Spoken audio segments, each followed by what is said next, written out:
ये काली अंधेरी रात, सन सन सन करती हवाएं और मेरे चारों तरफ आप जो सफेद धुएं की चादर देख रहे हैं, आप सोच रहे होंगे कि हम आज कहां आ पहुंचे हैं।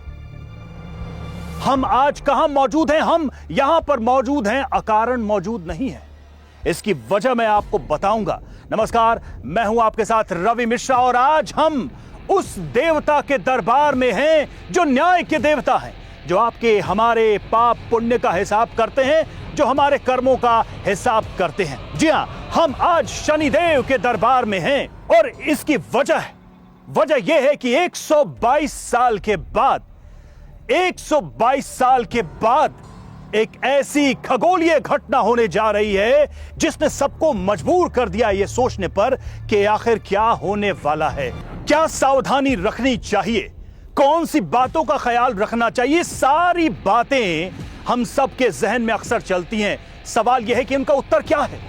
सवाल यह है कि सही क्या है, गलत क्या है। इस आधी रात में आज हम जहां पर मौजूद हैं उन्हीं प्रश्नों के उत्तर ढूंढने की कोशिश करेंगे और इन्हीं सवालों पर आज हम बातचीत करेंगे उस व्यक्ति से जो इस धरती पर शनिदेव का सबसे बड़ा भक्त है, जो सबसे बड़ा साधक है शनिदेव का।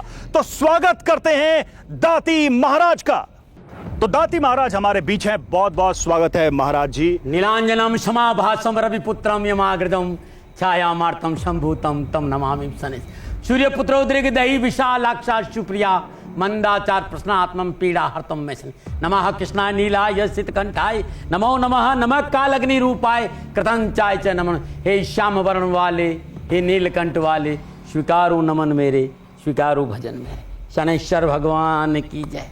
नमो नारायण रवि जी, नमो नारायण, नमो नारायण। बहुत बहुत स्वागत है महाराज जी टीवी 9 भारतवर्ष पर। आपसे मैं बातचीत शुरू करूं परंतु आज बड़ी सीधी बात होगी और उसका आधार वैज्ञानिक होगा, इसलिए सवाल भी मेरे कुछ उसी तरह के होंगे। मुझे लगता है आप भी तैयार होंगे उन सवालों के लिए। और देखिए, सवाल की शुरुआत हम उस घटना के साथ ही करेंगे जो होने वाली है और जिसका एक तरीके से इंतजार 122 सालों से था। तो मैं चाहूंगा कि दर्शकों को, हमारे टीवी 9 भारतवर्ष के दर्शकों को बताइए कि यह घटना है दरअसल क्या और क्या होने वाला है 7 सितंबर की आधी रात को। 7 सितंबर 2025 रात्रि 9:57 पर चंद्र ग्रहण हो रहा है। और यह चंद्र ग्रहण क्यों महत्वपूर्ण है, इस बात को बताने जा रहा हूं, क्योंकि 122 साल के बाद जो ग्रह योगायोग है चराचर जगत को देखते हुए मैं कह सकता हूं कि इस समय बहुत सावधानी का भी है। चंद्र ग्रहण खगोल की घटना है, लेकिन जिस समय चंद्र ग्रहण हो रहा है उन ग्रह नक्षत्रों के हिसाब से मैं कह सकता हूं कि समय पूर्ण सावधानी का है। 7 अगस्त 2025 रात्रि 9:57 पर चंद्र ग्रहण प्रारंभ होगा, लेकिन चंद्र की मलिनता शाम 8:58 पर प्रारंभ हो जाएगी। चंद्र उदय हो चुका होगा, चंद्र का उदय हो चुका होगा। शाम 6 से 7 बजे के बीच में चंद्र उदय हो जाएगा। चंद्र ग्रहण प्रारंभ होगा, उससे पहले 8:58 पर चंद्र की मलिनता प्रारंभ हो जाएगी और रात्रि 9:57 ग्रहण स्पर्श करेगा। 11 बजे, रात्रि 11 बजे पूर्ण चंद्र ग्रहण होगा, खग्रास चंद्र ग्रहण होगा। और यह अपने आप में संपूर्ण विश्व और राष्ट्र के लिए बहुत ही जरूरी है। जो मैं कहने जा रहा हूं सुनने। बिल्कुल, हम वो सारी बातें आगे करेंगे, लेकिन चूंकि इसमें यह कहा जा रहा है कि पितृपक्ष का एक संयोग बन रहा है, तो पितृपक्ष से यह चंद्र ग्रहण शुरू हो रहा है, इसका क्या प्रभाव होना है, इसके बारे में भी मुझे लगता है कि आपको दर्शकों को बताना चाहिए, क्योंकि भारतीय जनमानस के अंदर इसकी मान्यता है और लोग विशेष तरीके से जीवन जीते हैं पितृपक्ष में। तो आप इसको कैसे हमारे दर्शकों को बताना चाहेंगे? जिस समय ग्रहण प्रारंभ हो रहा है उस समय मेष लगन है। मेष लगन के स्वामी मंगल देव लगन और अष्टम भाव के स्वामी होकर छठे घर में विराजमान है। और उस समय क्योंकि ग्रहण जो हो रहा है वो कुंभ राशि में हो रहा है और कुंभ राशि के राशि अधिपति शनिदेव है और शनिदेव अपनी राशि से 12वें विराजमान है, मीन राशि में 12वें घर में। और शनिदेव 12वें घर में विराजमान कर शासन के प्रतीक सूर्यदेव से षडाष्टक, मंगल से समसप्तक और राहु से द्विद्वादश विराजमान है। मंगल का और राहु का षडाष्टक संबंध है और सूर्यदेव और राहुदेव का समसप्तक संबंध है। और ग्रहण में चंद्र ग्रहण से सूतक श्राद्ध प्रारंभ हो रहा है, चंद्र ग्रहण से श्राद्ध प्रारंभ हो रहा है, और जो ग्रहण की श्राद्ध की समाप्ति है वो सूर्य ग्रहण पे है। सूर्य ग्रहण पे श्राद्ध की समाप्ति और प्रारंभ चंद्र ग्रहण से। और इस दौरान जो आप कह रहे हैं कि पितृपक्ष के शुरू और खत्म यानी समाप्त होने में 2 ग्रहण है। 2 ग्रहण, और उस समय इन महत्वपूर्ण 4 ग्रहों का षडाष्टक, समसप्तक और द्विद्वादश योग, तो संपूर्ण चराचर जगत के जो वैश्विक राजनेता है या जो राष्ट्र अध्यक्ष है, ये उन सब के लिए इस समय बहुत सावधानी का है। गड़े मुर्दे उखड़ेंगे, अभी राजनीतिक उठापटक होगी पूरे विश्व में, नए नए समीकरण बनेंगे। ये ग्रहण डर का विषय क्यों? मतलब अगर किसी भी व्यक्ति से हम कहते हैं कि भाई ग्रहण लगने वाला है, तो मन में कई तरह की आशंकाओं के साथ वो डरा ही रहता है। वो नियमों का पालन करता है तब भी डरा रहता है। तो ये डर का विषय है या फिर शोध का विषय है, विज्ञान का विषय है या फिर अंधविश्वास का विषय? देखिए, भारत सनातन है और भारत का धर्म शोध के आधार पर है। भारत वेदों को मानता है, 6 दर्शन है, 4 वेद है, उपनिषद है। मैं वेदों के आधार पर कहता हूं, डरना का विषय नहीं है ये। ग्रहण से कोई प्रॉब्लम नहीं है, ग्रहण खगोलीय घटना है, लेकिन ग्रहण के समय जो ग्रह योगायोग है वो चराचर जगत को सावधानी का संकेत दे रही है कि पूर्व भाद्र तो धर्म पे नहीं चले। मेरे को सुन लीजिए रवि भाई, यदि धर्म पे नहीं चले, वर्तमान पे अंकुश नहीं रखा, लालच रखा, लोभ रखा, किसी को भी दबाने की कोशिश करी, तो ये ज्वालामुखी फट सकता है और राष्ट्र को, विश्व को बहुत बड़ा भुगतान भी करना पड़ेगा। लेकिन अभी तो हम लोगों पर आते हैं, राष्ट्र की बात करेंगे, लेकिन हम व्यक्तियों पर आते हैं और लोगों के मन में बहुत सारे सवाल होते हैं। सूतक को लेकर सवाल होता है, भाई ये सूतक है क्या, सूतक लगता कैसे, कितने सूतक होते हैं, और इंसान इन्हीं सब पर ध्यान देता रहे कि अपना काम भी करे। यदि सूर्य ग्रहण हो तो 12 घंटे पहले सूतक लगता है, और चंद्र ग्रहण हो तो 9 घंटे पहले सूतक लगता है। तो ग्रहण प्रारंभ हुआ रात्रि 9:57 पे, तो ये जो ग्रहण 7 तारीख को दोपहर 12:57 पे सूतक प्रारंभ हो जाएगा। 12 दोपहर 12:57 सूतक प्रारंभ होगा, और उस दिन श्राद्ध का पहला दिन है, पूर्णिमा का श्राद्ध होगा। और श्राद्ध और नैमित्तिक जितने भी कर्म है वो सुबह से लेकर 12 बजे के बीच में निपटा देना चाहिए, उत्तम माना गया है। लेकिन जो ग्रह योगायोग है उस समय कुछ चीजें सावधानी की भी है, बहुत कुछ लाभ भी होगा और बहुत कुछ चेतने का और चेतावनी का संकेत भी है, दोनों है। तो महाराज जी, ये सारी बातें आपने कही, एक तरफ आप कह रहे हैं कि सावधानी भी बरतिए, दूसरी तरफ आप कह रहे हैं कि डरने का विषय नहीं है। इस पर मैं आपसे आगे और बात करूंगा, लेकिन जब हम आपके इस धाम में पहुंचे तो हमें यह पता चला कि आपका एक साधना स्थल है। कभी कभी शमशान रहता था, आज महाराज जी वहां साधना कर रहे हैं। तो उसी साधना स्थल पे चलते हैं, और ये जो चंद्र ग्रहण लग रहा है इसमें राशियों पर क्या प्रभाव है आपसे भी हम समझेंगे। 3 राशियां हैं, देखिए, मेष, वृषभ और मिथुन, इन 3 राशियों का क्या हाल रहने वाला है। चलते हैं महाराज जी के साधना स्थल पर। सबसे पहले बात करूंगा मेष राशि, क्या संकेत मिल रहा है। मेष राशि वालों के लिए ग्रहण 11वें भाव में है, और ज्योतिष शास्त्र में कालपुरुष की कुंडली में 11वां भाव लाभ का भाव। आर्थिक दृष्टिकोण से सफलता मिलेगी, लेन देन के मसले ठीक रहेंगे, कारोबार में आगे बढ़ने का मौका मिलेगा, लेकिन थोड़ा सा दबाव रहेगा, परिश्रम और मेहनत और संघर्ष ज्यादा रहेगा। सहकर्मियों और वरिष्ठ अधिकारियों के साथ मतभेद ना हो, इस पर ध्यान देना पड़ेगा। क्या सावधानियां हैं? तो अत्यधिक आत्मविश्वास से बचें, विवादित सौदों में निवेश नहीं करें, पारिवारिक दृष्टिकोण से संभल कर चलें। इस समय आपको अपनी अपेक्षाओं पर नियंत्रण रखकर अपने स्वभाव में बदलाव लाने की जरूरत है। क्या समाधान है मेष राशि वालों? लोहे के पात्र में 250 ग्राम काले उड़द, 250 ग्राम काले तिल अलग अलग रखकर अपने सामने रख दे, और तिल के तेल का दीपक जलाकर, सरसों के तेल का दीपक जलाकर ओम उपेंद्राय अच्युताय नमः इस मंत्र का जाप 27 दिन करने से अनुकूल फल मिलेगा और परेशानियों का निवारण होगा। एक बात ध्यान रखिएगा, ग्रहण के समय इस मंत्र का जाप करना उत्तम रहेगा, यानी 9:57 से लेकर अर्ली मॉर्निंग 1:24 के बीच यदि श्री उपेंद्राय अच्युताय नमः इस मंत्र का जाप करेंगे तो आपके लिए अच्छा रहेगा। मंत्र का जाप लगातार 27 दिन करना है, तो आपको धन भी मिलेगा और आपकी परेशानियों का निवारण हो जाएगा। नंबर 8, दान क्या करें? तो ग्रहण समाप्ति के बाद नहा धोकर स्वच्छ वस्त्र धारण करें, और देसी चने का दान गौशाला में करना अति उत्तम रहेगा। नंबर बात वृषभ राशि कहते हैं। वृषभ राशि वालों के लिए ग्रहण 10वें भाव में हो रहा है। 10वां भाव आजीविका का भाव है, और आपकी राशि से 10वां भाव कुंभ राशि में ग्रहण होने के कारण कामकाज, कारोबार, नौकरी, व्यवसाय के लिहाज से समय पूर्णता अनुकूलता का संकेत दे रहा है। इस दौरान किए गए प्रयास वृषभ राशि वालों को सफलता दिलाएंगे। मेहनत, परिश्रम, सकारात्मक सोच और आपकी रचनात्मकता का पूरा पूरा लाभ आपको मिलेगा और आर्थिक स्थिति अच्छी रहेगी और सामाजिक सुख में बढ़ोतरी है। क्या सावधानी बरतें? सावधानियां हैं बहुत जरूरी। अपनों के साथ बनाकर रखें, अपनों पर विश्वास करें। मुंह में राम बगल में छुरी नुकसान देगा। स्वास्थ्य को लेकर लापरवाही नहीं करें। नशा आदि करके वाहन नहीं चला और नशा से दूर रहे और खान पान में परिशुद्धता रखना जरूरी है। ये लगातार 27 दिन आपको ध्यान देना। क्या उपाय करें वृषभ राशि वालों? 7 सितंबर से लेकर 21 सितंबर के बीच हर रोज मिट्टी के कुल्हड़ में तिल का तेल भरकर अपने सामने रख दें। सरसों का तेल का दीपक जलाए।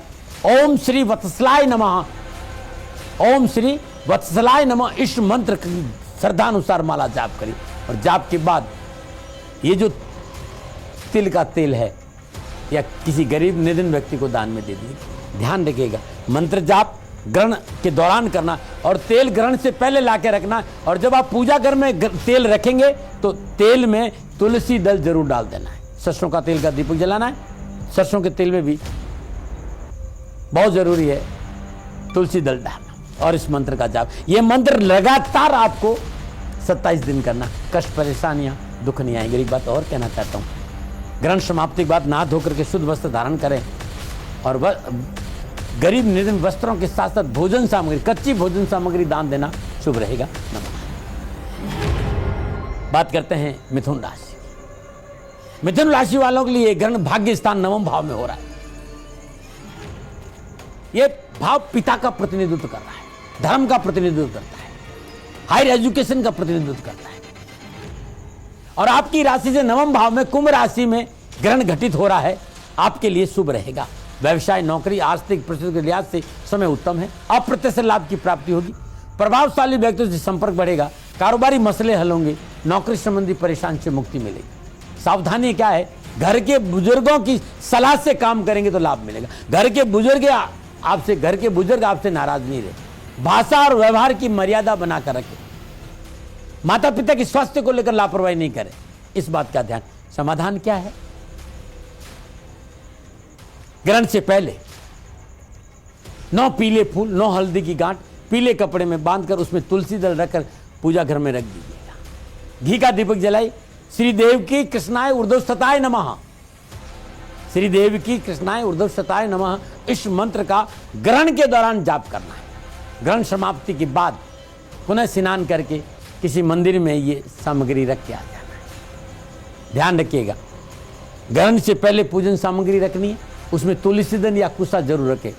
चंद्र ग्रहण के बाद दान देना। दान क्या देना? तो वस्त्रों का दान देना, भोजन सामग्री का दान देना। तो महाराज जी, 3 राशियों के बारे में हमने जाना और एक राशि तो ऐसी है जिसको कहा जा रहा है कि बड़ा नुकसान होने वाला। मुझे तो डर लग रहा है कहीं मेरी ही राशि ना निकल जाए, क्योंकि हम शनि धाम में हैं, शनि महाराज के चरणों में हैं। तो ये जो ग्रहण लग रहा है, चंद्र ग्रहण लग रहा है, 122 साल बाद लग रहा है, इसमें शनि का क्या प्रभाव, क्या संबंध है? और मतलब इससे क्या कहीं कोई नुकसान की बात सामने आ रही है क्या? शनि का जो भय है, पिछले 50 साल से राष्ट्र के सामने काम कर रहा और सदा एकाएक शनि शत्रु नहीं मित्र है। लेकिन जो गणनाएं हैं वो इस बात का संकेत है। यदि आपको ध्यान हो तो मैं जब चैनल पे प्रोग्राम करना है तो मैंने राष्ट्र से कहा था कि वृषभ राशि में बृहस्पति है और ये जब तक मिथुन राशि में बृहस्पति रहेंगे हमें अपनी भाषा पर कंट्रोल रखना होगा। बोल अमलक बोल, हिये में तोल, पीछे बोल। बृहस्पति धर्म का कारक है और जिस तरह के भी ग्रह योगा योग नजर आ रहे हैं, संपूर्ण विश्व के प्रमुख लोग और धर्म के आचार्य लोग यदि इस समय भाषा की शालीनता का परिचय नहीं दिया तो महंगा मोल चुकाना पड़ेगा। इस बात का ध्यान रखें। ग्रहण कुंभ राशि में हो रहा है। कुंभ राशि का स्वामी शनिदेव, शनिदेव विराजमान है बृहस्पति देव की राशि मीन में और मीन राशि में विराजमान होकर संबंध बना रहे सूर्य से षडाष्टक, संबंध बना रहे मंगल से समसप्तक, संबंध बना दे राहु से 2-12 और मंगल राहु से बना रहा षडाष्टक और सूर्य देव का संबंध राहु से समसप्तक। तो ये पूरे विश्व में इस समय राजनीतिक उठापटक, दुर्घटनाएं, जल से दुर्घटनाएं, जल का प्रभाव विश्व में बहुत नुकसानदायक रहेगा। हवाई दुर्घटनाएं, अग्नि दुर्घटनाएं, आपने जितनी बातें कही हैं उसे आदमी डरेगा ही। मैं सच्ची बोल रहा हूं। ये है सब, डरने का कोई दिक्कत नहीं, डरना तो है। आप तो डरा रहे हैं। बिल्कुल डरना, इस समय डरना होगा। यदि राष्ट्र के प्रमुखों ने, विश्व के राष्ट्र प्रमुखों क्यों ने, डरना होगा? क्योंकि ग्रह नक्षत्र इस बात का संकेत दे रहे हैं कि राष्ट्र, जितने भी विश्व के राष्ट्र प्रमुख है, यदि उन्होंने अपनी ही चलाई और अपने साथियों को नहीं सुना और व्यर्थ का दबाव विश्व पे लोगों ने बनाया, तो विश्व को ये जो समय आने वाला, ये बहुत ही सावधानी का संग। और ध्यान रखिएगा रवि भाई, बृहस्पति अतिचारी गति में है, 2030 तक विश्व को बहुत सावधानी बरतनी महाराज जी, दुनिया में जंग चल रही है, संकट पहले से ही है, अब कौन सा संकट आने वाला? एक बात ध्यान रखिएगा, ये जो संकट है ना, ये बाहरी, और कोई कह रहा है विश्व युद्ध चल रहा है तीसरा। ये जो शब्दों का जो युद्ध होगा ना, हाँ। वो अपने आप में बड़ा खतरनाक होगा। आदमी कुछ कह भी नहीं पाएगा और भीतर ही भीतर तड़प जाएगा। ये समय सावधानी का है। लेकिन मैं अपने देश की बात करूं, मैं भारत में रहता हूं, भारत का वृषभ लगन है, भाग्येश्वर कर्मेश शनि, और इस समय शनिदेव अद्भुत विराजमान है। मेरा विश्वास करिएगा, भारत का भाग्य प्रबल होगा। लेकिन मैं समझना चाहूंगा कि चूंकि आम आदमी के मन में, हम वहीं से हम बात आते हैं, हम चूंकि भाई हमें देखने वाला दर्शक, हमें आपको सुन रहा है जो दर्शक, उसके मन में जो सवाल है, क्या खाएं क्या ना खाएं, घर से निकले नहीं निकले, भाई मंदिर के दरवाजे बंद हो जाते हैं, भक्त जाए तो कहां जाए, भगवान को किस बात का डर, सूतक से, ग्रहण से, सब तो उन्हीं की रचना है। ये कौन लोग हैं जो कहते हैं कि भगवान के कपाट बंद कर दो ग्रहण में? वो चंद्र, वो सूर्य जिसकी रचना ईश्वर ने की, उसी ईश्वर का दरबार क्यों बंद? ये क्या लॉजिक है? ये वो देश है जहां आप इतना बोल पाते हैं, ये वो देश है जहां धर्म पर इस तरह के सवाल आप उठा सकते हैं। ये है सनातन। किसी और पे बोल के देखिएगा रवि भाई, तब मैं समझूंगा आप पत्रकार हैं।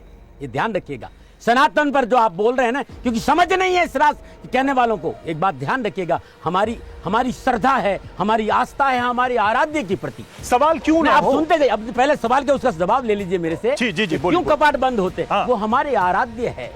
और इस समय सूर्य और चंद्र के बीच में पृथ्वी आई है, आत्मा का कारक और मन का कारक, उसके बीच में पृथ्वी। विकिरण नहीं हो रहा है। हम अपने आराध्य से इतना प्यार करते हैं कि हम मूर्तियों को कपड़े से ढकते। वो हमारे, देखिए, विज्ञान उसे पाषाण देखता है और हम पाषाण में परमेश्वर देखते हैं। ये हमारा सनातन है भाई, वो हमारी आस्था है कि जिस तरह का रेडिएशन होगा, हम लोगों के अंदर एक श्रद्धा रही, एक भाव रहा है कि हमारी आराध्य के ऊपर इस तरह की कोई चीज नहीं आए, तो हम उसको अपने भावों के साथ प्रभु। तो यही तो मेरा प्रश्न था। लेकिन जरा बताइए लोगों को कि भाई क्या खाएं क्या ना खाएं, कब खाएं, कब सोएं, कब उठे, ये जो सारे 2-3 चीजें हैं। हाँ। ग्रहण प्रारंभ होगा 9:57। ठीक है, 9:57 से लेकर अर्ली मॉर्निंग 8 सितंबर 2025 1:24 के दौरान ग्रहण का विशेष प्रभाव रहेगा। और उस दौरान भोजन नहीं करना चाहिए, क्योंकि मेटाबॉलिज्म सिस्टम में प्रभाव आएगा। जब विकिरण होगा तो जो उत्तम ऊर्जा है उसमें इन्फेक्शन होगा, उसमें रेडिएशन होगा, और इस रेडिएशन का ध्यान रखते हुए ही हमारे ऋषियों ने कहा कि ग्रहण के दौरान भोजन नहीं करना। और विज्ञान भी इस बात को कहता है, विज्ञान भी कहता है खुली आंखों से ग्रहण को नहीं देखना चाहिए। सभी लोग इस बात को स्वीकार करते हैं। और ये समय ऐसा है जिस पर हमें ध्यान देना चाहिए कि हमारा सनातन कमजोर नहीं है। सूर्य आत्मा का कारक है, चंद्रमा मन का कारक है। विज्ञान ये तो नहीं कहता कि ग्रहण के दौरान गर्भवती महिलाएं घरों से न निकले। ये तो आप जैसे महाराज जी लोग कहते हैं। रवि भाई, विज्ञान को अभी बहुत टाइम लगेगा। विज्ञान में खाली आप विज्ञान को चुनौती दे। चुनौती नहीं, चुनौती सदा धर्म से विज्ञान सदा नीचे रहा है। तर्क कुछ भी कर लिया जाए, आंख बंद करने से बिल्ली दूर नहीं होती है। यदि कबूतर आंख बंद कर दे तो इसका यह मतलब नहीं कि बिल्ली वहां से हट गई। ये जो भरम, आप देखिए, दो बातें हैं, बहुत साधारण बातें हैं, लेकिन दो बातें हैं। विज्ञान ने दुनिया को बताया कि यह ग्रहण कैसे होता है, और हम सब ने उसको प्रमाणिक तौर पे स्वीकार भी किया है। और धर्म कहता है कि अगर ऐसी स्थिति हो तो गर्भवती महिलाएं घरों से बाहर ना निकले। क्या रेडिएशन का प्रभाव नहीं क्या महाराज जी, चंद्र ग्रहण में बालक पैदा नहीं होते तो क्या वो बालक अशुभ होंगे? ये किसने कह दिया? मैं आपको बता रहा हूं कुछ ऐसे बालकों के नाम सुनिए। तो जो ब्लड मून जिसको कहते हैं, आप नाम सुन के चौंक जाएंगे। मैं दो नाम आपको बता रहा हूं। वो चंद्र ग्रहण जिसमें गर्भवती महिलाओं को निकलने से मना किया जाता, उसके सामने आने से मना किया जाता, उसी ब्लड मून में डोनाल्ड ट्रंप पैदा हुए हैं। वो जो सर्वशक्तिमान व्यक्ति इस समय है दुनिया का, जो सबसे शक्तिशाली देश महाशक्ति का राष्ट्रपति है, डोनाल्ड ट्रंप। मार्क जुकरबर्ग जिस फेसबुक का मालिक है, जिसकी जिसके प्लेटफॉर्म पे हम आप सभी हैं और दुनिया भर की बातें होती है, वो व्यक्ति भी ब्लड मून में पैदा हुआ है। तो आप बताइए ना जरा मुझे। मेरी बात और सुन लीजिए आप जकरबर्ग जो भी है, मार्क जकरबर्ग और हाँ। डोनाल्ड ट्रंप हाँ। बहुत बड़े राष्ट्र विश्व के वो मतलब पहचान है उनकी। हाँ। लेकिन ध्यान रखिएगा, शक्ति भी है हाँ। लेकिन जिस लगन में वो पैदा हुए हैं उन गुणों से वो प्रभावित रहेंगे, बहुत बड़ा आदमी बन जाएगा, लेकिन जीवन में जिन चीजों को उन्हें झेलना पड़ेगा वो झेलना ही पड़ेगा। लेकिन मैंने ये नहीं कहा ना कि ग्रहण में जो बालक पैदा वो कमजोर होगा, लेकिन सावधानियां भी होगा। राहु कार्मिक ग्रहों का दाता है, बहुत बड़ा।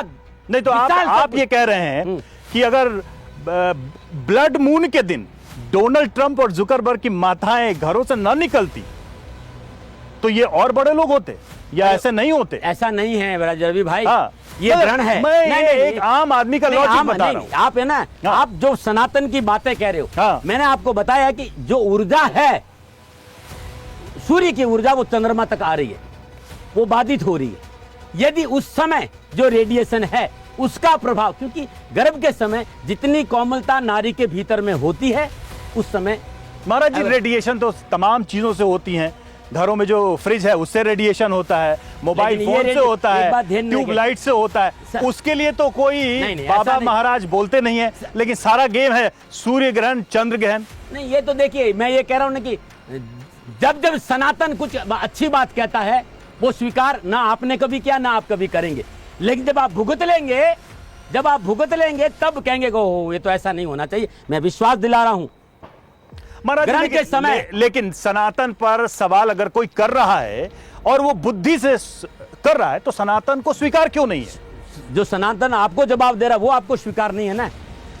सनातन ये तो नहीं कर रहा कि आप बाहर मत निकलिए, तो उसको बुद्धि की और तर्क की और विज्ञान की कसौटी पे न कसे। मान ले आपका कसिए ना, कौन मना कर रहा है? लेकिन ये तो देखिए आप क्या कह रहे हैं आप कि आपसे ये कहा जा रहा है कि आपको प्रिवेंशन लेना चाहिए और प्रिवेंशन बेटर देन क्योर। ये तो नहीं कह रहा कि भाई बीमार है तो नहीं जाने, कहा है। तो प्रिवेंशन विज्ञान का हो कि धर्म का हो? दोनों को ही रखना पड़ेगा। अच्छा, दोनों ही रखना पड़ेगा, दोनों को ही समझना पड़ेगा। आप विज्ञान को नहीं नकार रहे?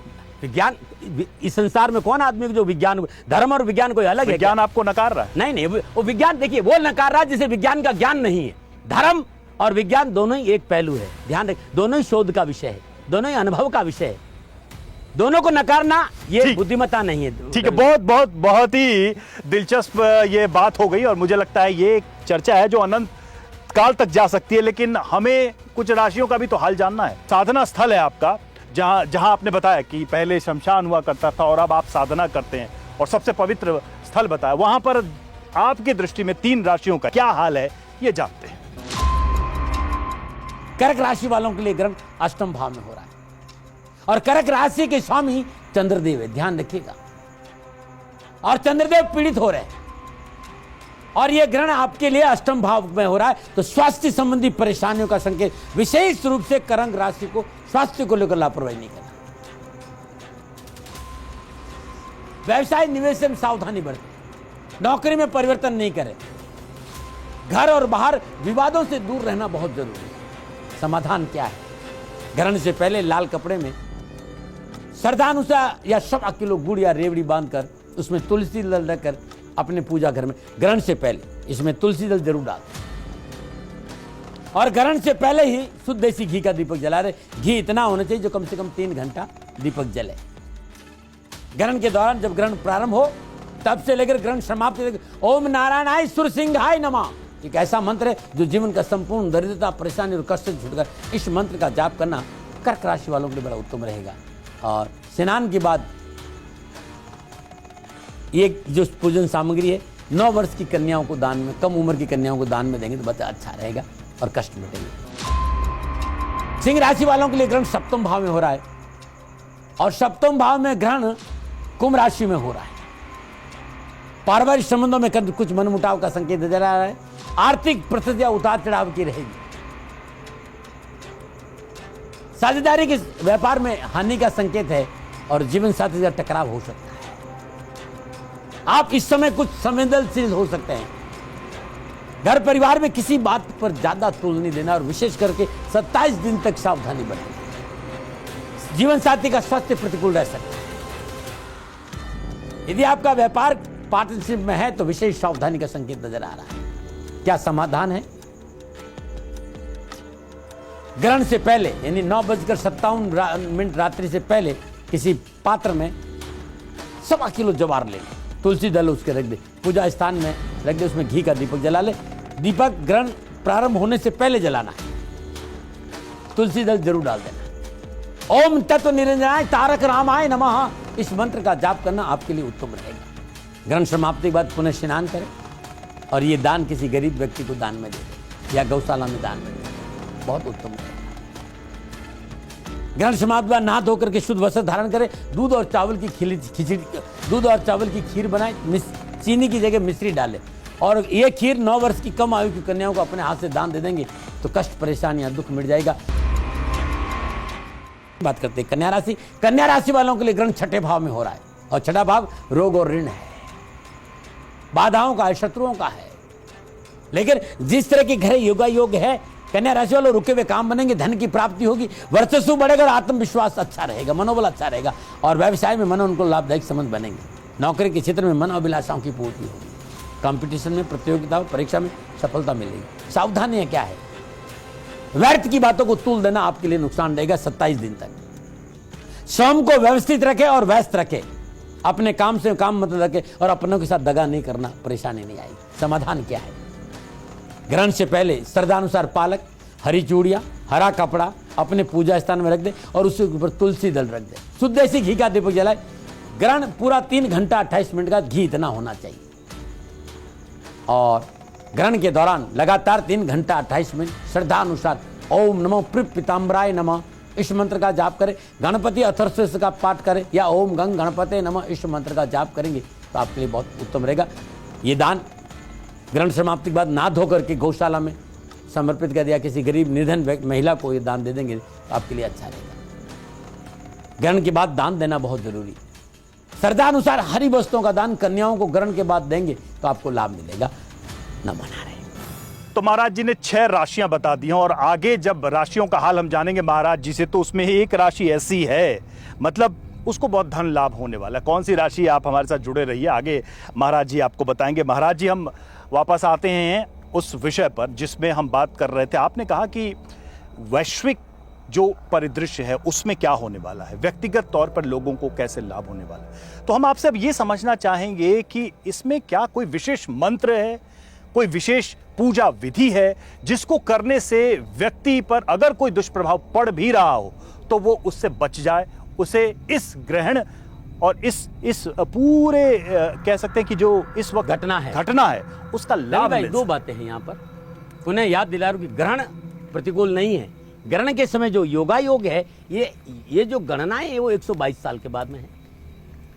जो मुख्य ग्रह है जैसे सूर्य है, चंद्र है, राहु है, शनि है और मंगल, ये 5 ग्रह प्रभावित हो रहे हैं। शासन प्रभावित हो रहा है, सेना प्रभावित हो रही है, ऊर्जा प्रभावित हो रही है, कर्म प्रभावित हो रहा है और कार्मिक कर्मों के साथ हलचल हो रही है। तो जो विश्व में जिस तरह का ग्रह योगा योग है इस समय, ग्रहण के समय जो ग्रह योगा, मैं ग्रहण के समय के ग्रह योगा योग की बात कर रहा हूं। इस समय पूरे विश्व में एक हलचल होगी आर्थिक बातों को लेकर, बहुत बड़ा ये, और एक तनाव बढ़ेगा या जिस तरह का इस समय उठापटक है इसमें बढ़ोतरी होगी, घट नहीं सकता।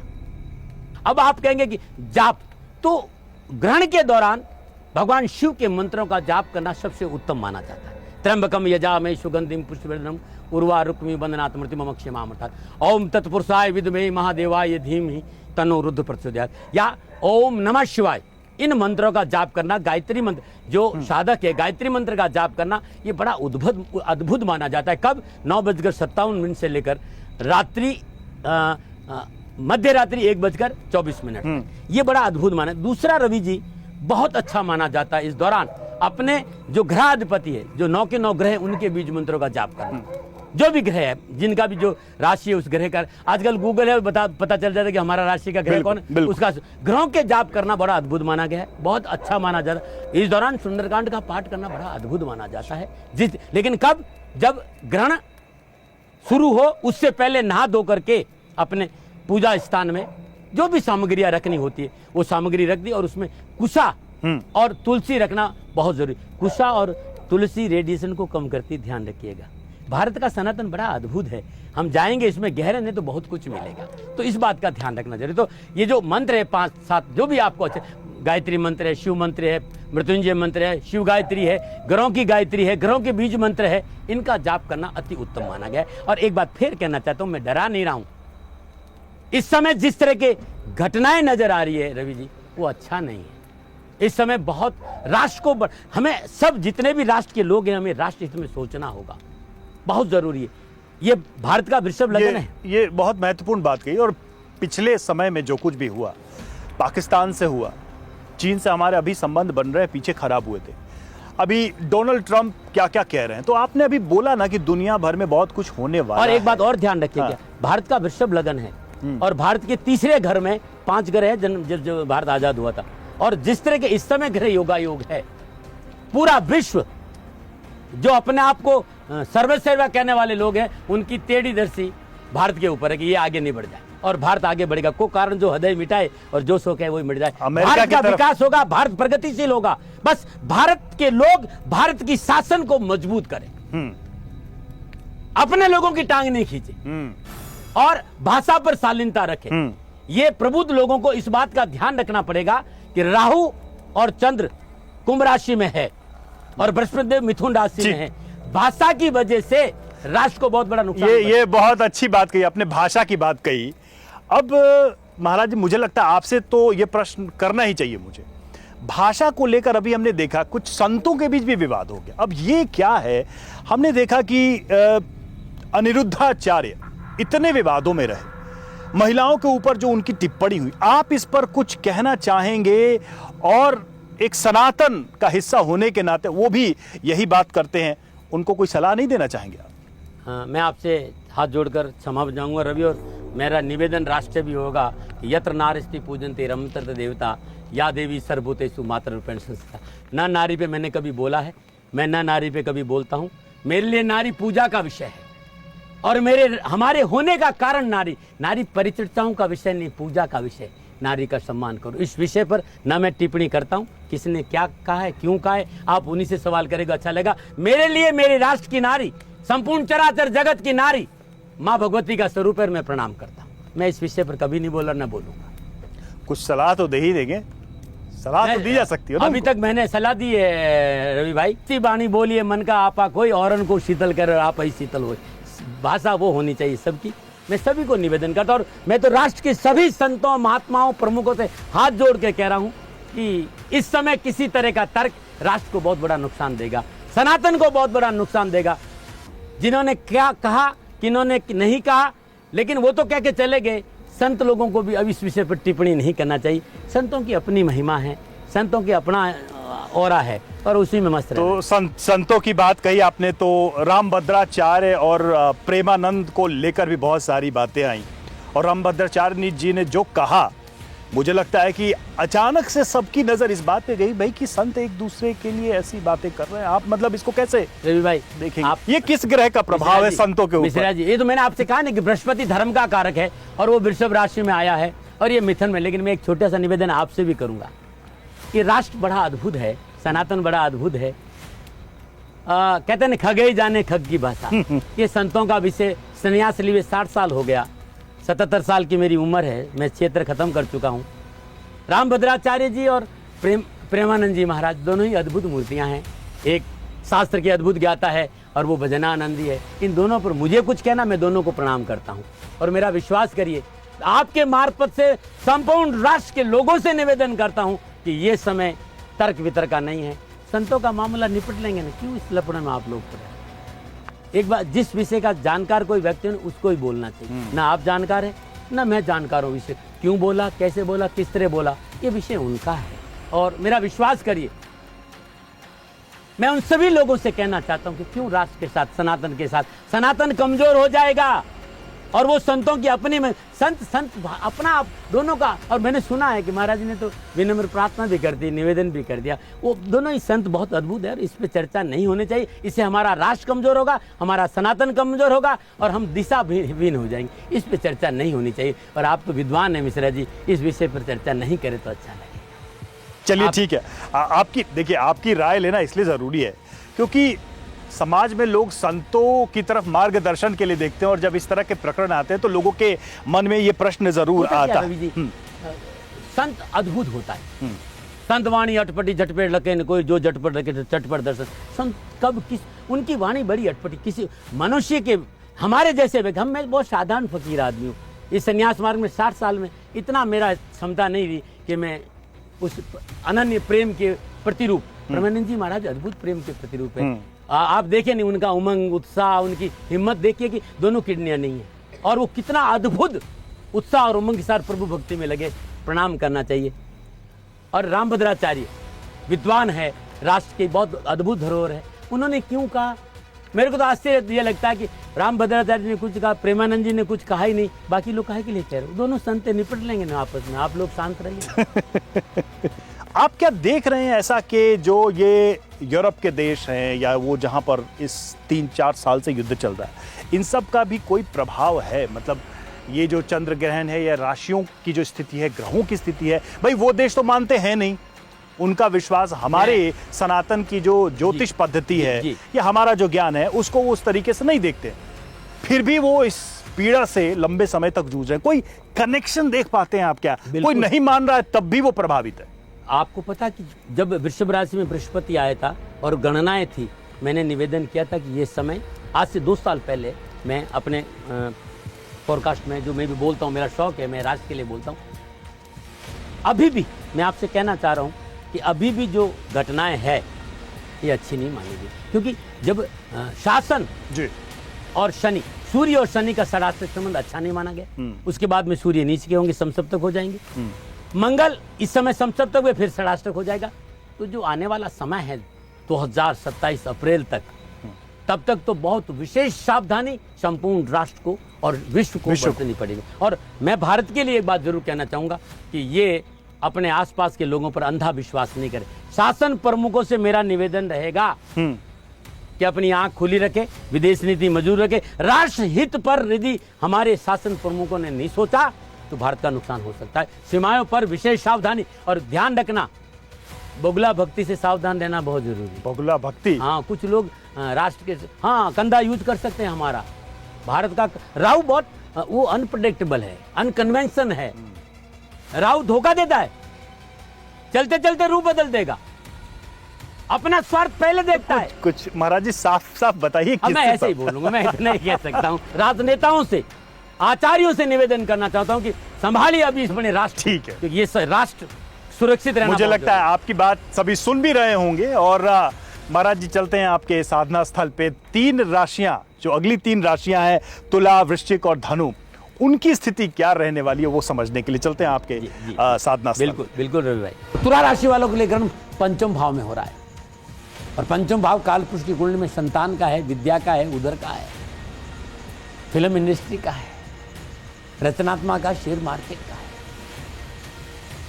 जिस तरह के घर योगायोग है, यदि आप कला के क्षेत्र में है तो मर्यादाओं का पालन करना बहुत जरूरी है। और आप विवाहित है तो संतान पर ध्यान देना बहुत जरूरी है। मानसिक तनाव और चिंता से बचने की कोशिश करें। इस समय अपने रवैये में समझदारी रखना बहुत जरूरी है। वरिष्ठ अधिकारियों और सहकर्मियों के साथ नम्रता से पेश आए, वाद विवादों को तुल नहीं दें, अपनी गलतियों को स्वीकार करें और घर के बाहर सामंजस्य बनाकर रखेंगे तो आपके लिए अच्छा है। अपने स्वभाव में जिद्दीपने पर कंट्रोल करना बहुत जरूरी है। सेहत का विशेष ध्यान रखें। अनियमित खान पान, भोजन में तेज मसाला का सेवन स्वास्थ्य प्रतिकूलता का संकेत दे रहा है। रक्त संबंधी इन्फेक्शन का संकेत नजर आ रहा है। लापरवाही मत करना। 27 दिन तक बहुत जरूरी सावधानी बरतना है। क्या समाधान है? तो ग्रहण से पहले सफेद कपड़े में चावल और मिश्री और एक छोटा सा चांदी का टुकड़ा बांध डालकर उसमें तुलसी दल डालना, चांदी का छोटा सा तार डाल देना, पोटली बनाकर अपने पूजा घर में रख दीजिए। शुद्ध देसी घी का दीपक जलाएगा। ग्रहण से पहले दीपक में भी आप तुलसी दल जरूर डाल दीजिएगा। ओम हिरण्यगर्भाय अव्यक्त रूपेण नमः, इस मंत्र का जाप करें या दुर्गा सप्तशती का पाठ करें, अर्गला स्तोत्र का पाठ करें, सिद्ध कुंजी का स्तोत्र का पाठ करें। आपकी जीवन की संपूर्ण उपासना का निर्माण। ग्रहण समाप्त हुए पुनः स्नान करें और ये दान शिव मंदिर में चुपचाप रखा जाए, किसी जरूरतमंद व्यक्ति को दान में। वृश्चिक राशि वालों के लिए ग्रहण 4th भाव में हो रहा है। 4th भाव सुख का भाव है, चल अचल संपत्ति का भाव है। आपको चल अचल संपत्ति मिलने का संकेत है, लेकिन कारोबारी मामलों को लेकर विशेष सावधानी का संकेत नजर आ रहा है। विवादित सौदों में निवेश नहीं करें। हर कार्य को समझना बहुत जरूरी है। अपनी कार्य क्षमता में सुधार करना बहुत जरूरी है और कान के कच्चे नहीं रहे।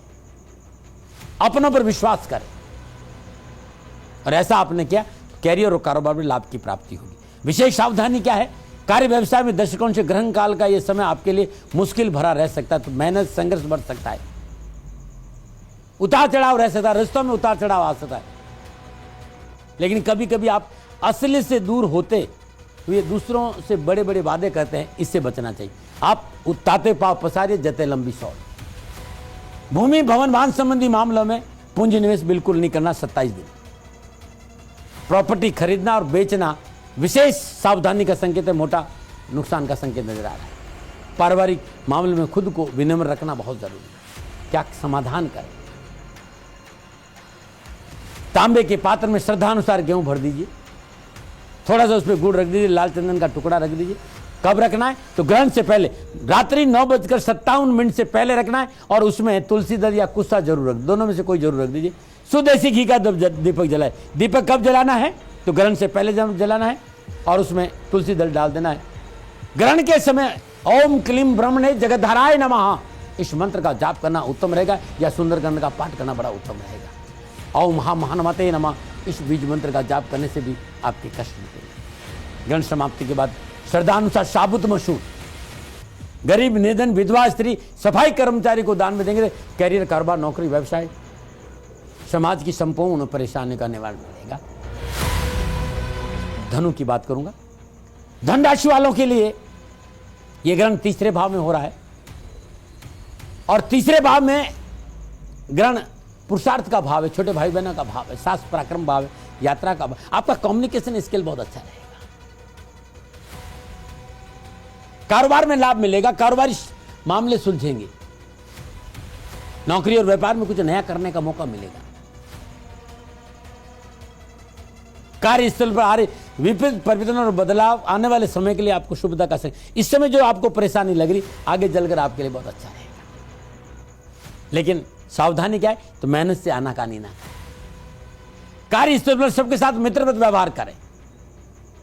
आर्थिक दृष्टिकोण को थोड़ा संभाल कर रखें और परिवार में बड़े और छोटे भाई बहनों को साथ लेकर चलेंगे तो आपके लिए बहुत अच्छा रहेगा। उपाय क्या करें?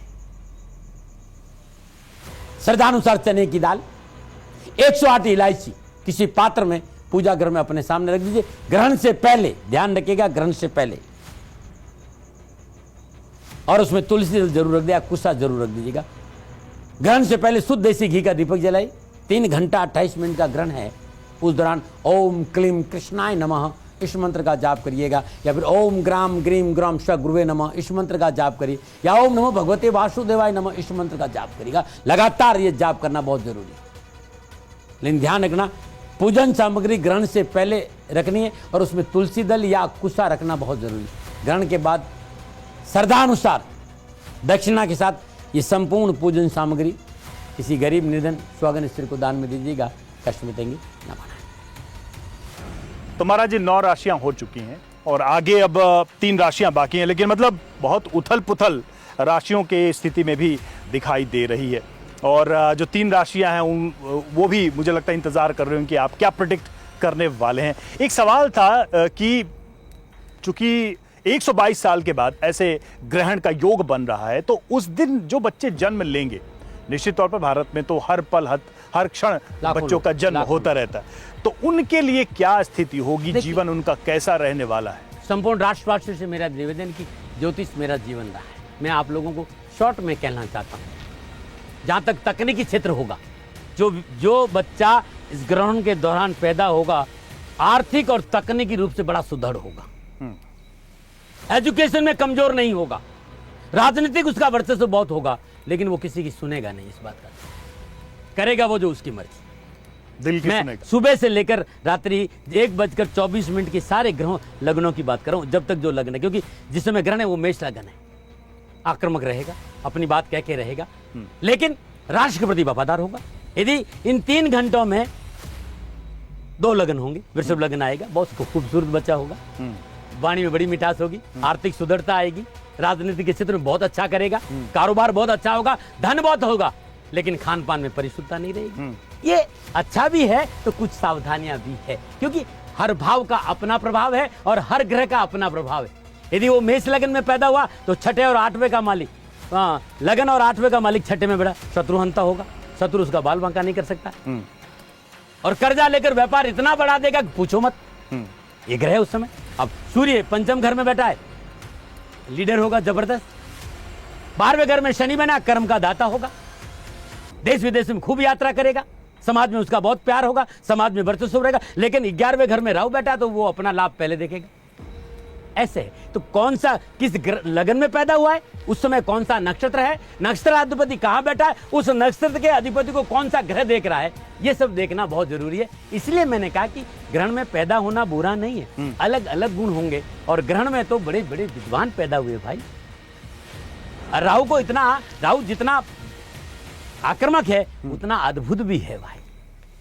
राहु से प्रभावशाली व्यक्ति शासन को चलाता है भाई, विस्तार करता है, विकास को बढ़ाता है, लेकिन महत्वाकांक्षा इतनी होती है कि अपने आगे फिर किसी को देखता नहीं, बस इतनी सी बात है। तो इस लगन में पैदा होने लोगों को भयभीत होने की जरूरत नहीं है, और जरूर यदि वास्तव में कोई डिलीवरी है तो खतरा मत मोल लीजिएगा, डिलीवरी होने दीजिएगा। बहुत अच्छा, ग्रहण में कोई ऐसी कोई पीड़ा नहीं, प्रैक्टिकल भी रहना, बिल्कुल प्रैक्टिकल रहना चाहिए। अच्छा महाराज जी, एक सामाजिक घटना हो रही है हाल फिलहाल में, मुझे लगता है कि उस विषय को भी ले आते हैं। हम देख रहे हैं कि जो शादीशुदा जीवन है लोगों का, उसमें बड़ी दिक्कतें आ रही हैं। कई हत्याओं के मामले, अभी हाल में एक दहेज का मामला आ गया। तो क्या कुछ ऐसा आप बताएंगे कि जो वैवाहिक जीवन वाले लोग हैं उनका जीवन आगे अच्छा बीते, कोई भी ऐसा प्रभाव हो रहा हो वो उसको कम कर पाएं, इस ग्रहण के दौरान कुछ ऐसा करें, क्या सावधानी रखें और क्या कर सकते हैं, वो क्या कहना चाहिए? हम परिवार के लोग, ये भारत रिश्तों का वटवृक्ष है। मैं राष्ट्र से सभी लोगों से पारिवारिक सुख शांति के लिए, पारिवारिक कष्टों को निवारण के लिए, देखिए इस समय जो घटनाएं घट रही है, वो मतलब कि कलेजा कांप उठ रहा है। बिल्कुल बिल्कुल, बहुत ही ऐसी विभत्स घटनाएं। बिल्कुल, मैं राष्ट्र से निवेदन करूंगा कि ये इस मामलों की ये ग्रहण बड़ा अद्भुत है। हाँ, ग्रहण के दौरान यदि श्रद्धा भाव से विष्णु सहस्त्र नाम का पाठ किया जाए, अद्भुत होगा, सुंदरकांड अद्भुत होगा।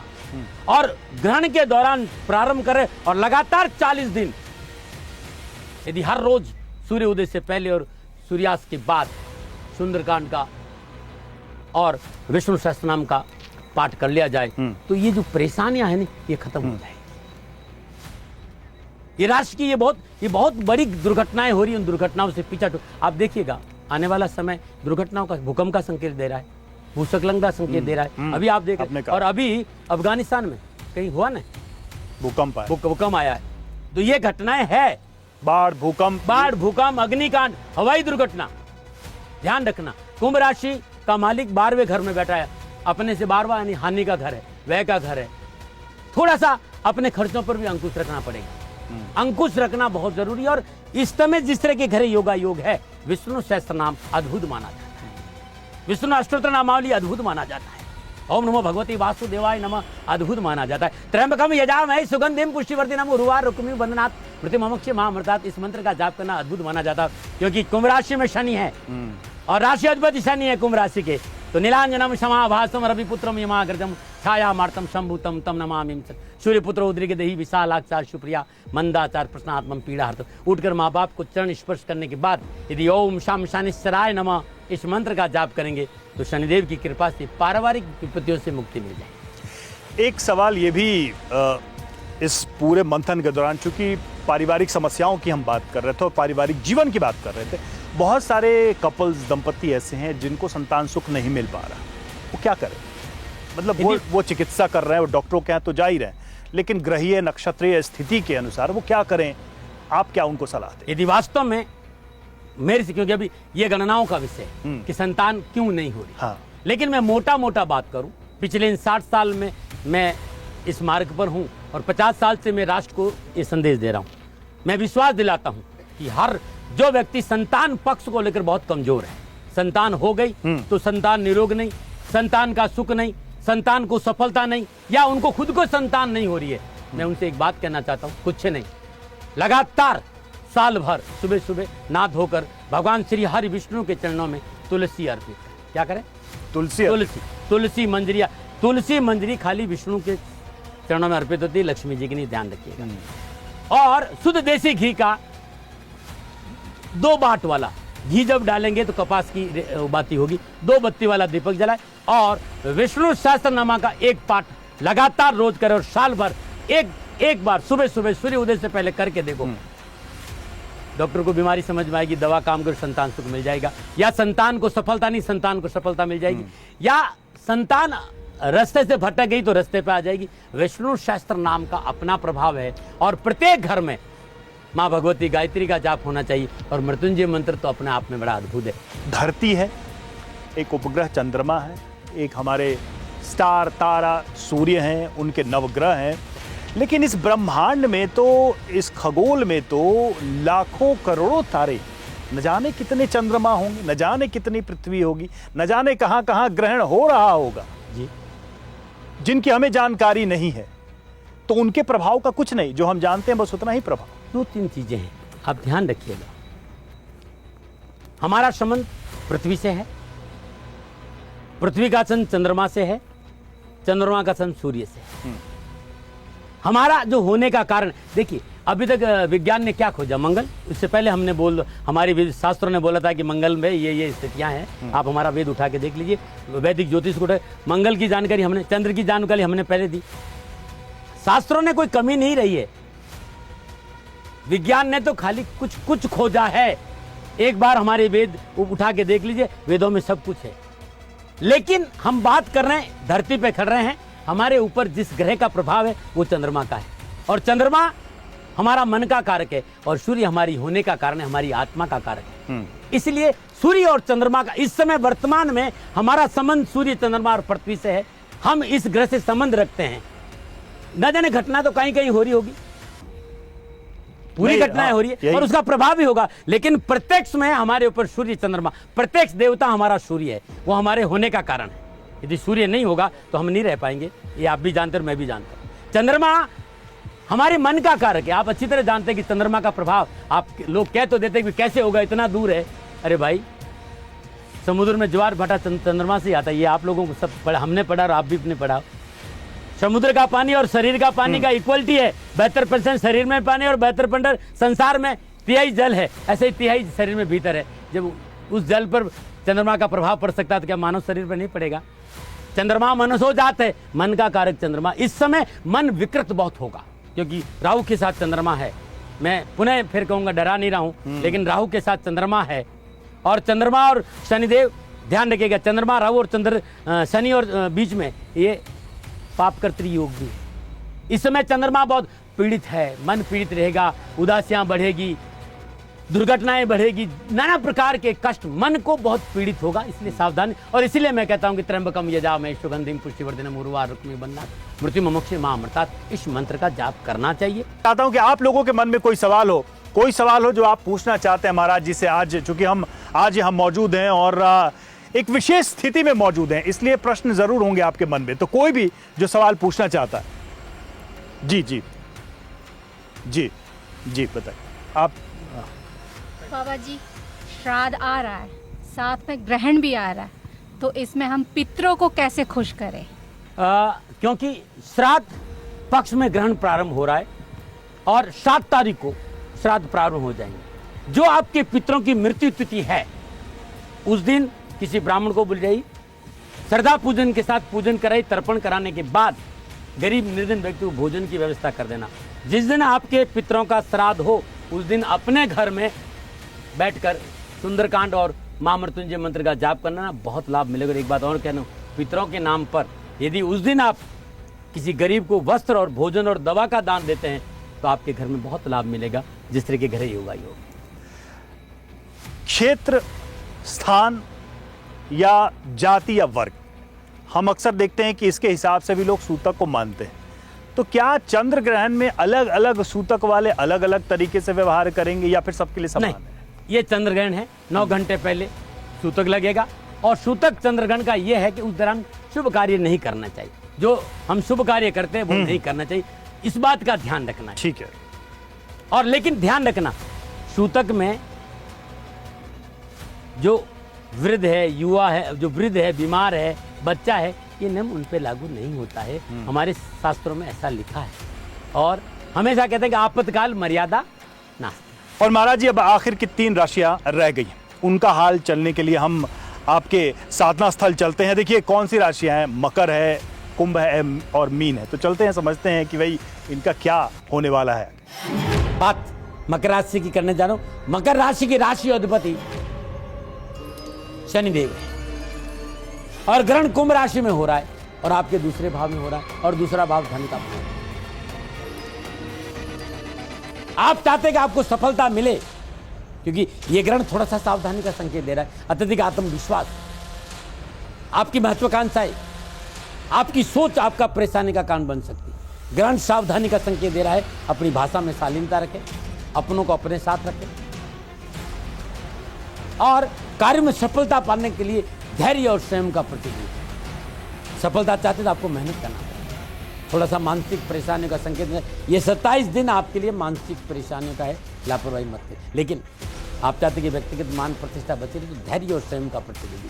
विशेष सावधानी क्या है, नया पूंजी निवेश से बचना है, खर्चों पर लगाम रखनी है। यदि आप नौकरी में है तो कार्य क्षेत्र में परिवर्तन नुकसान देगा। कारोबार में दूरदर्शिता रखना बहुत जरूरी है और कारोबार में उन्नति का प्रयास बहुत जरूरी है। कारोबार संबंधी कोई भी परिवर्तन बुजुर्गों की सलाह के बगैर नहीं करें। जोखिम के काम से दूर रहना बहुत जरूरी है। क्या उपाय? श्रद्धानुसार तिल, शक्कर बुरा उसमें मिला दीजिए, थोड़ा सा तुलसी दल रख दीजिए और अपने पूजा घर में रख दीजिए। चौमुख सरसों का तेल का दीपक जगह उसमें तुलसी दल है। ये सारी पूजन सामग्री ग्रहण से पहले रखना है और ग्रहण के दौरान बहुत जरूरी है आपके लिए मकर राशि वाले।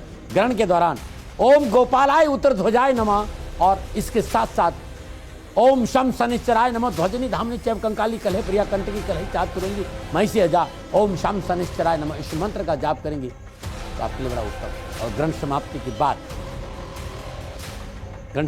बाद श्रद्धा अनुसार उड़द गौशाला में या किसी गरीब निर्धन विधवा को दान में देंगे तो आपके लिए बड़ा शुभ रहेगा।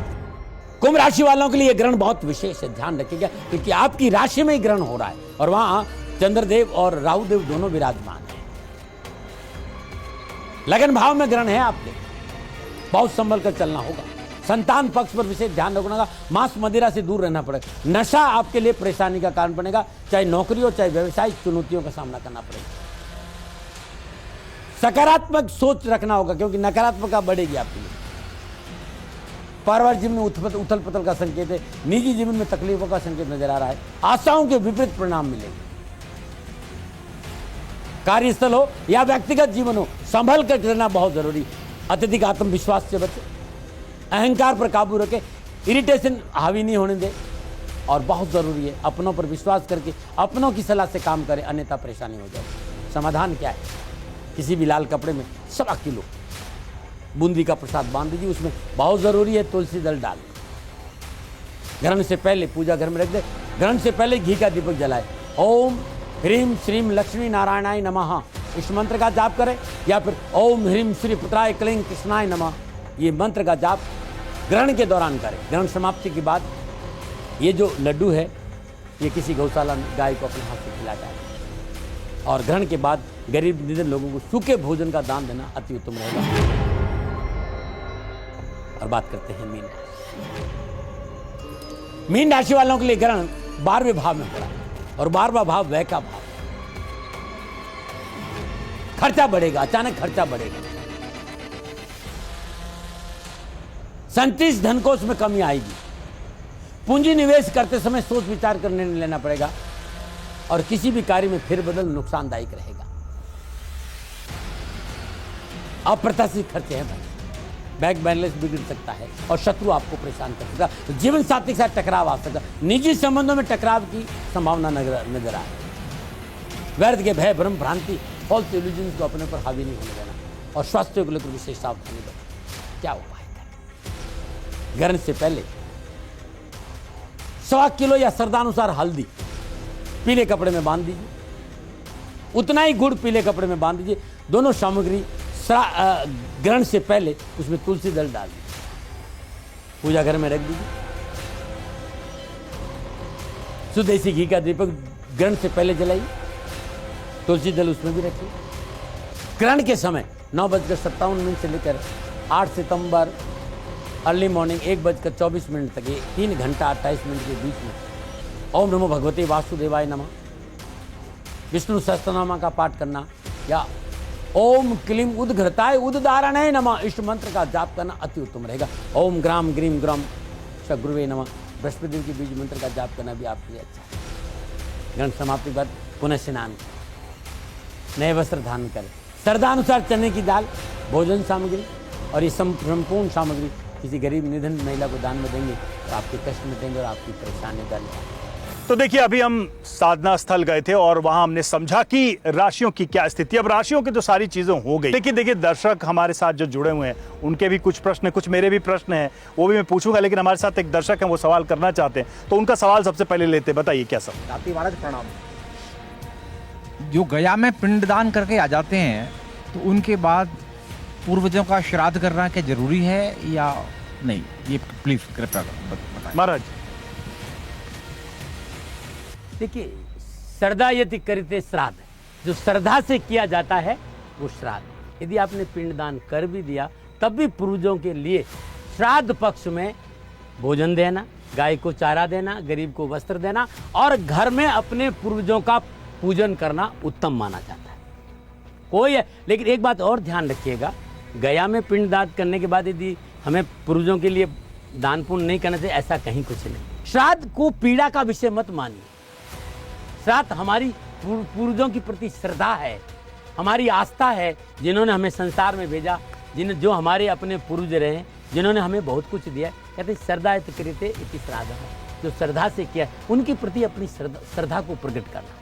तो जो भी मृत्यु तिथि हो या ये जो 15 दिन है, अपने पूर्वजों की जो तस्वीर है वो दक्षिण दिशा में लगाए, हर रोज श्रद्धापूर्वक नित्य क्रम से उनका पूजन करें, धूप दीप नैवेद्य पुष्प अर्पित करें, हर रोज पुष्प अर्पित करें, माला पहनाए, नमन करें, वहीं बैठकर ओम पितृदेवता भयो नमः इस मंत्र का जाप करें। पितरों का पूजन सदा कल्याणकारी रहता है और पितरों के नाम पर लगातार 15 दिन अपनी सामर्थ्य के अनुसार गरीब निधन व्यक्ति को भोजन कराना बड़ा उत्तम रहता है और गाय को चारा देना बड़ा उत्तम रहता है और ये करना चाहिए, इससे लाभ मिलेगा। और चूंकि पितृपक्ष की बात आई थी तो मेरे मन में भी एक सवाल आया कि वैसे तो पितृपक्ष आता ही है और उसमें जो विधि है उसके हिसाब से हम अपने पितरों को तर्पण करते हैं, श्राद्ध करते हैं, लेकिन चूंकि इस बार एक विशेष स्थिति है तो ऐसे में जो लोग इस पितृपक्ष में अपने पितरों को समर्पण कर रहे हैं उनको कुछ सावधानी रखनी चाहिए। इस बार क्योंकि योगायुग बड़े अद्भुत है तो तर्पण अपने जरूर करें। तर्पण का समय सदा होता है 10:30 से 12 बजे के बीच। 10:30 बजे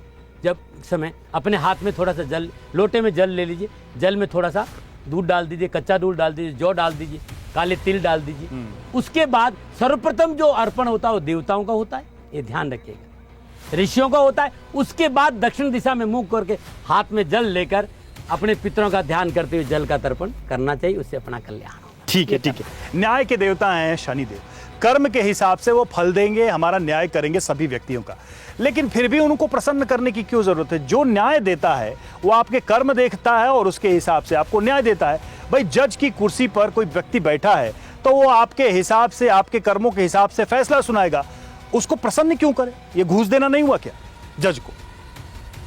अब आप आपके सवाल में खुद उलझ गए, मैं इसमें घंटों बोल सकता हूं, लेकिन मैं शॉर्ट में एक आपको जवाब दूंगा।